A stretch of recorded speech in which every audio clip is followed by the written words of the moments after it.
Don't forget to like the video, share your thoughts or story in the comments, and subscribe to our latest stories.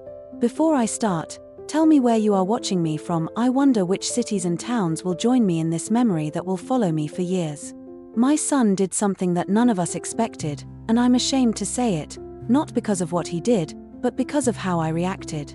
It still echoes in my mind like the sound of the wind hitting the old windows of our house that night. Sometimes, even now, when I'm washing dishes and I hear a sudden gust outside, I stop for a moment, wondering if I could have handled things differently. It started on a Sunday evening, one of those lazy, warm evenings where the air feels like it's been sitting still for too long. The sun was setting through the living room curtains, painting the walls a soft, orange color. My son, Daniel, had just come home from college. He was 22, tall, quiet, and thoughtful, the kind of young man who never made a scene. He had always been my calm in every storm. But that night, he looked different. There was something in his eyes, something steady and heavy, like a secret waiting to be said. He stood at the doorway, holding his backpack like it contained the weight of the world. I remember drying my hands on a kitchen towel and smiling at him, trying to break the tension. "You look like you've seen a ghost," I told him. He gave me that small, crooked smile of his. "Maybe I have," he said quietly, setting the bag down. We sat at the kitchen table, the same table where he used to do his homework when he was just a boy. The wood was scratched and marked by years of life, pencil grooves, coffee stains, and memories. I made him tea, because that's what mothers do when they don't know what else to do. I could feel the silence pressing between us, thick and uncomfortable. "Mom," he started, his voice softer than usual. "There's something I need to tell you." My heart skipped. The tone in his voice, it wasn't casual, it wasn't light. It carried something deep, something I wasn't prepared for. I nodded slowly, bracing myself. "All right," I said. "Go ahead." He looked down at his hands, fingers trembling slightly. I hadn't seen him that nervous since his father's funeral. "I've been doing something. Something that might change things for us." I didn't know what he meant. My mind raced. Was it trouble? Was he sick?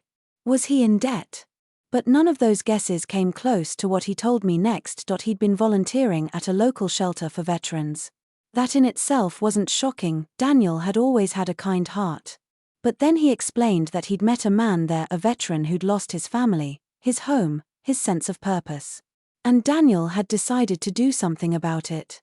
Without telling me, he'd invited the man to stay in our old cabin by the lake, my late husband's cabin, the same cabin I hadn't stepped into since my husband's passing. I froze. My chest tightened. That cabin wasn't just a place, it was memory, grief, and love all woven together. It was sacred, in a way that words couldn't explain. And my son, without asking, had given it away. "Daniel," I said, my voice cracking a little. "You let someone live there? Without telling me?" He looked up, guilt flickering in his eyes. "I didn't want to upset you. But he needed a place. He's been through things, Mom, things I can't even imagine. I couldn't just leave him there." For a long moment, I couldn't speak. The air felt heavy, the sound of the clock ticking louder than ever. I was torn between pride and anger, proud that he'd done something good, but hurt that he hadn't come to me first.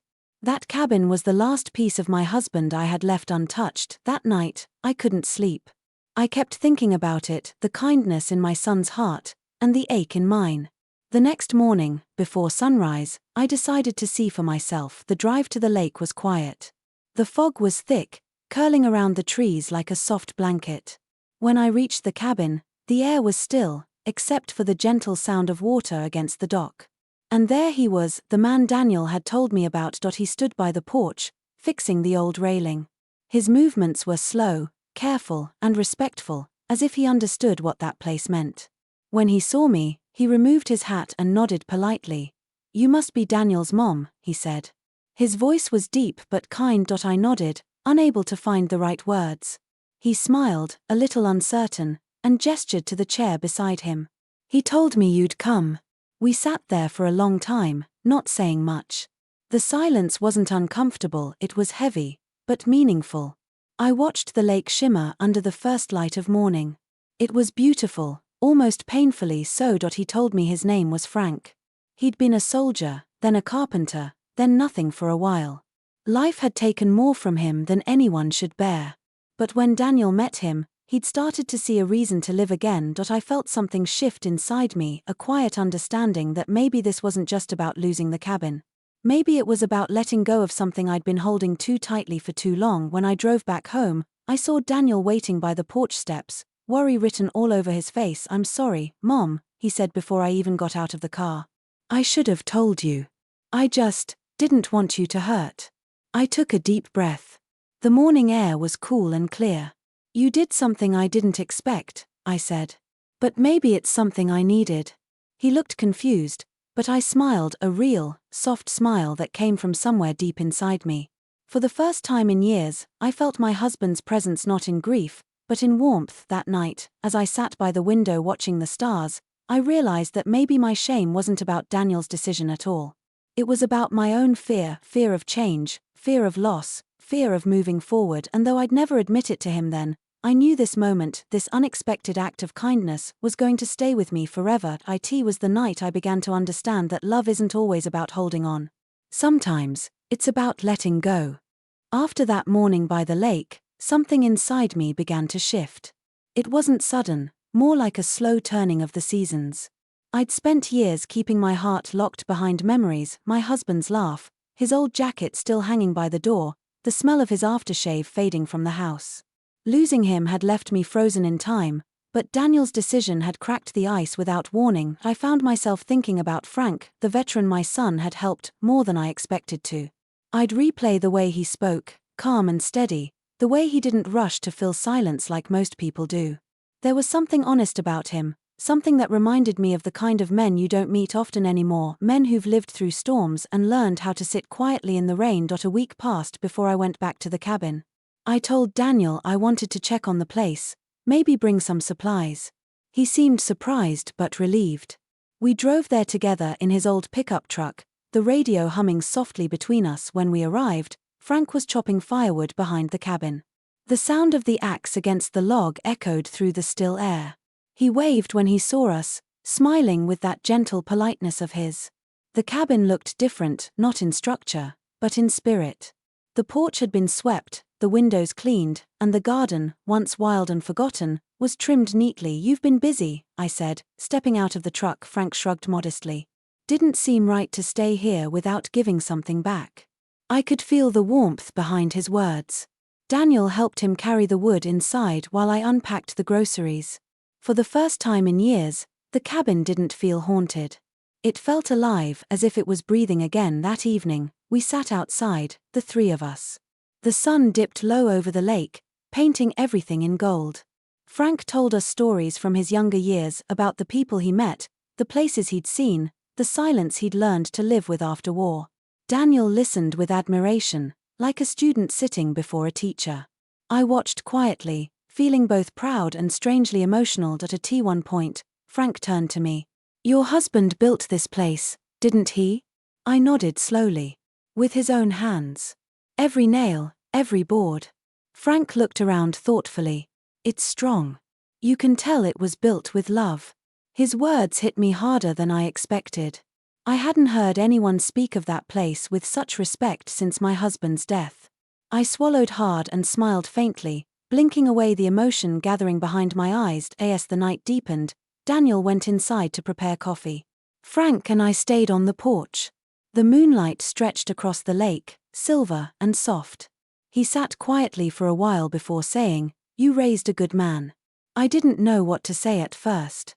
I'd always seen Daniel as my little boy, the one who scraped his knees on the driveway, who used to sneak cookies before dinner. Hearing someone speak of him as a man, a good man, felt like seeing him in a new light. "He surprises me," I said finally. "He surprised me too," Frank replied, smiling. He saw me when no one else did. There was something powerful in that sentence. I realized that Daniel hadn't just helped Frank, he'd helped me too, even if he didn't know it. His kindness had reopened a part of my heart that had been closed off for too long. When we drove home later that night, the truck was quiet except for the hum of the engine. Daniel glanced at me and asked, "So, what do you think of him?" I paused. "He's a good man," I said softly. "You were right to help him." Daniel smiled, the tension easing from his shoulders. I knew you'd understand eventually. For the first time in a long while, I felt proud not just of my son, but of the person I was becoming again. Over the next few weeks, I visited the cabin more often. Sometimes Daniel came with me, sometimes he didn't. Frank and I talked more each time, about life, about loss, about the strange way time heals without asking permission. He never pried, never pushed. He just listened, really listened, in that way only someone who's known pain can. One afternoon, I brought him an old picture of my husband, the two of us standing on that same porch decades ago, laughing with the lake behind us. Frank studied it carefully, then handed it back with a quiet nod. He'd be proud, he said. You kept his world alive. I didn't realize how much I needed to hear that until then. It felt like permission to move on, to breathe again, to stop being afraid of memories. But the peace didn't come without weight. There was still tension, not the loud kind, but the quiet one that sits behind every conversation. I could feel Daniel watching me, wondering what I felt for Frank, though neither of us ever said it aloud. I didn't have an answer. I only knew that something deep was changing in me. It wasn't romance or longing, it was something harder to define. It was the slow return of trust, of hope, of faith in connection. And as autumn began to color the trees, the cabin became more than just a shelter. It became a bridge between who I had been and who I was becoming. Between a mother learning to let her son grow and a woman learning to let herself heal. But I didn't know then that the biggest test was still coming. That something none of us expected, would soon happen at that very lake, and it would change the way we saw each other forever. It was late October when everything changed. The air had turned cold and sharp, and the trees around the lake were wearing their last golden leaves. I remember that morning vividly. The mist hung low over the water, and the whole world seemed to be holding its breath. Daniel had gone up to the cabin ahead of me. He said Frank had been acting distant the past few days, quieter than usual, spending more time alone by the lake. My son was worried. He told me he'd meet me there after checking in on him. When I arrived, the place looked still, almost too still.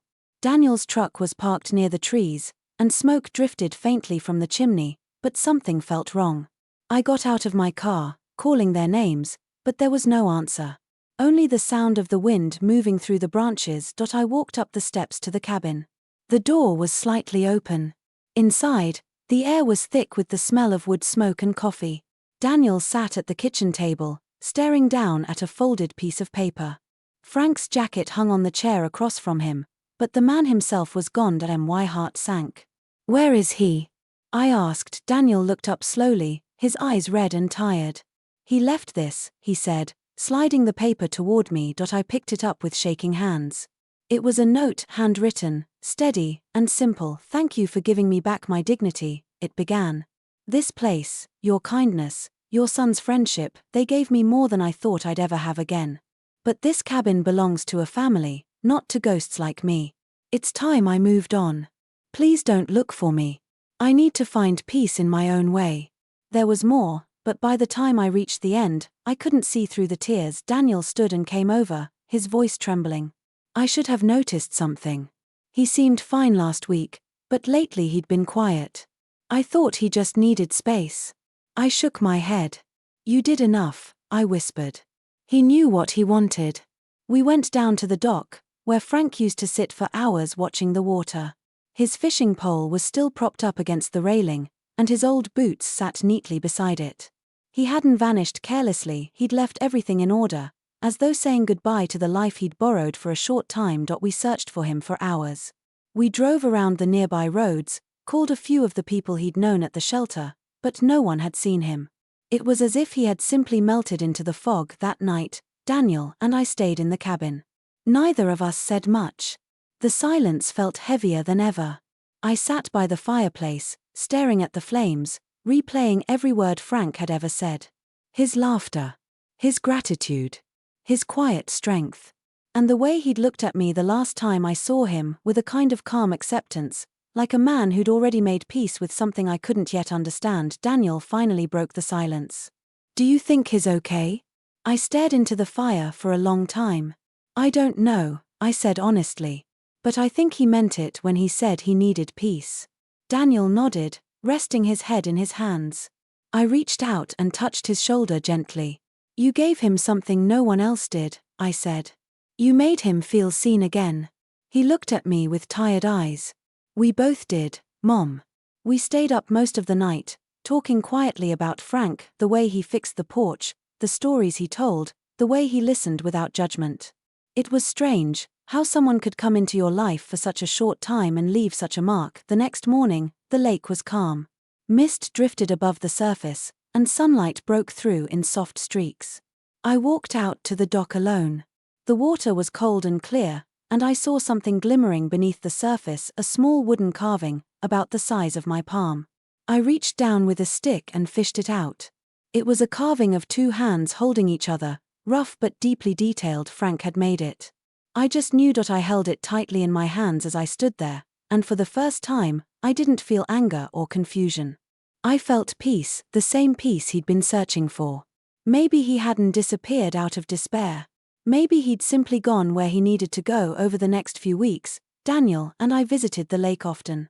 We repaired the dock together, fixed the railing Frank had started.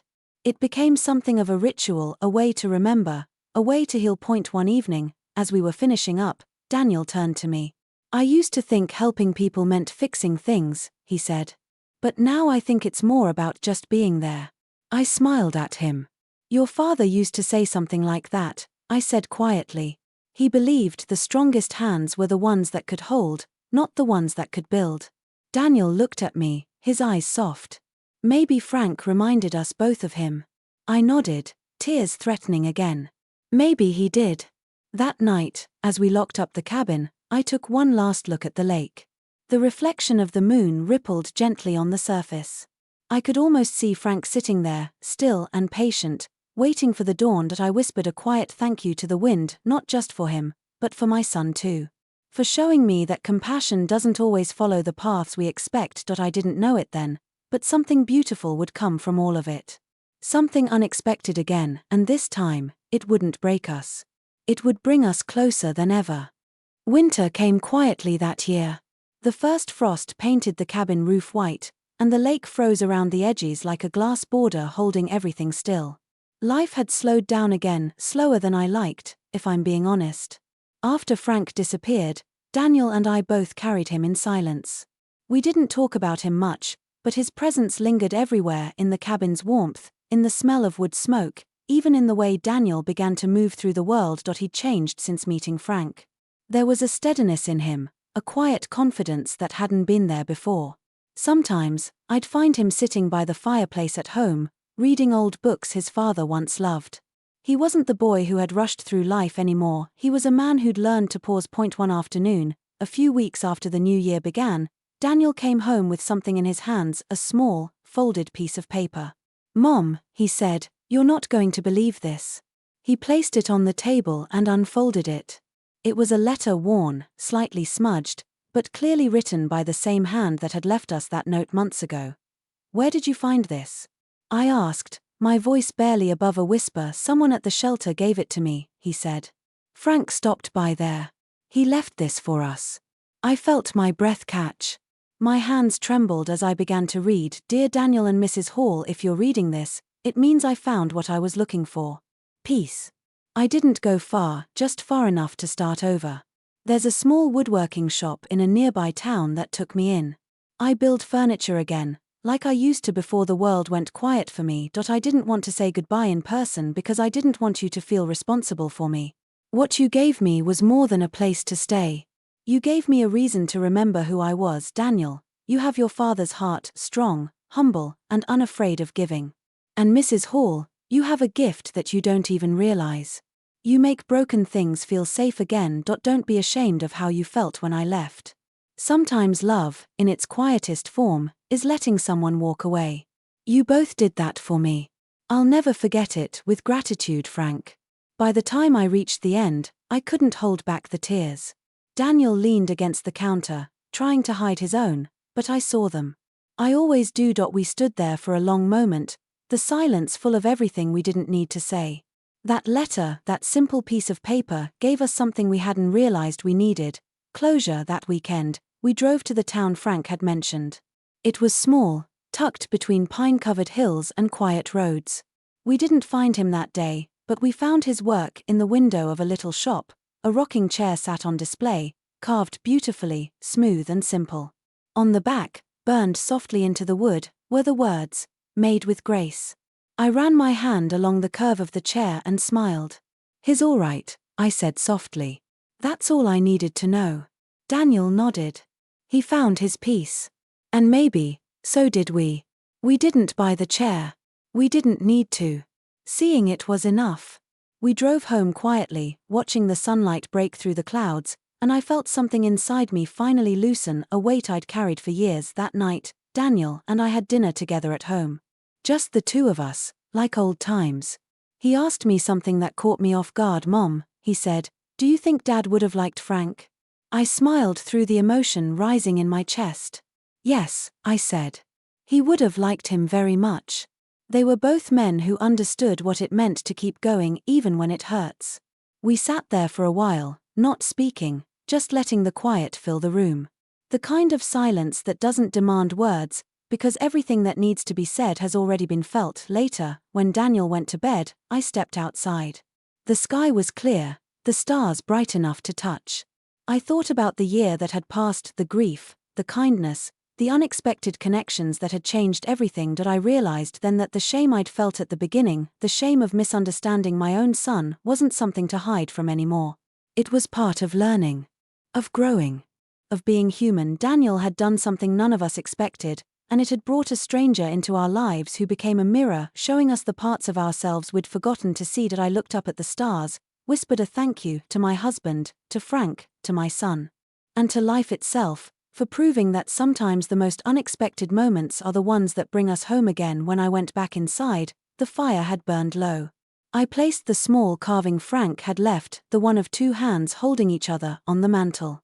It caught the last bit of light, glowing softly in the room. For the first time in a long while, I felt whole. Not because everything was perfect, but because it was real, fragile, unpredictable, and beautiful in its own quiet way. And as I turned off the lights and whispered goodnight to the still house, I knew one thing for sure: sometimes, the people who come into our lives for a short while are the ones who stay with us forever, not in presence, but in the way they change how we see the world. That was what my son gave me. A chance to see again.